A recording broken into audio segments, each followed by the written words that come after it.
আসসালামু আলাইকুম এভরিওয়ানস, আপনারা সবাই কেমন আছেন? আলহামদুলিল্লাহ আমি অনেক ভালো আছি। তো আমি এখন মাছ ফ্রাই করব। তো মাছ ফ্রাই করার জন্য এখানে আমি হলুদ লবণ দিয়ে মাছটা ম্যারিনেট করে নিচ্ছি। তো এই যে আমার মাছটা ম্যারিনেট করা হয়ে গেছে। এখন আমি কড়াইতে তেল দিয়ে দিব।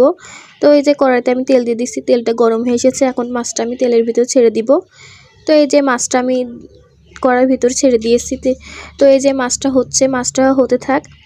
তার ভিতর আমি এই যে পেঁয়াজ আর কাঁচামরিচ কেটে নিয়েছি মাছের সাথে ভাজার জন্য। তো এই যে পেঁয়াজ আর কাঁচামরিচ মাছের সাথে ভাজলে এটা আমার গরম ভাতের সাথে খেতে ভীষণ ভালো লাগে। তো আপনাদের ভিডিওটা দেখতে থাকেন, আপনাদের কাছে কেমন লাগে, ভালো লাগলে অবশ্যই কমেন্ট করে জানাবেন। তো এই যে আমার মতো আপনাদেরও কার কার এরকম মাছের সাথে একটু পেঁয়াজ ভাজি হলে ভালো হয়, তো কমেন্ট করে জানাবেন। তো এই যে আমার মাছটা আপনাদের সাথে কথা বলতে বলতে মাছটা হয়ে এসেছে। এবার আমি তেলের ভিতরে সেই কাটা পেঁয়াজ আর ঝাল দিয়ে দিয়েছি। তো এই যে মাছটাও ভেজে নিচ্ছি একসাথে, যাতে মাছের ভিতরে মরিচ ভালো করে যায়। তো এই যে মাছটা ভালোভাবে ভাজা হয়ে গেছে, আমি নামিয়ে নিয়েছি। তো এই যে মাছটার কালার ভীষণ সুন্দর এসেছে। তো এই যে মাছটা ভীষণ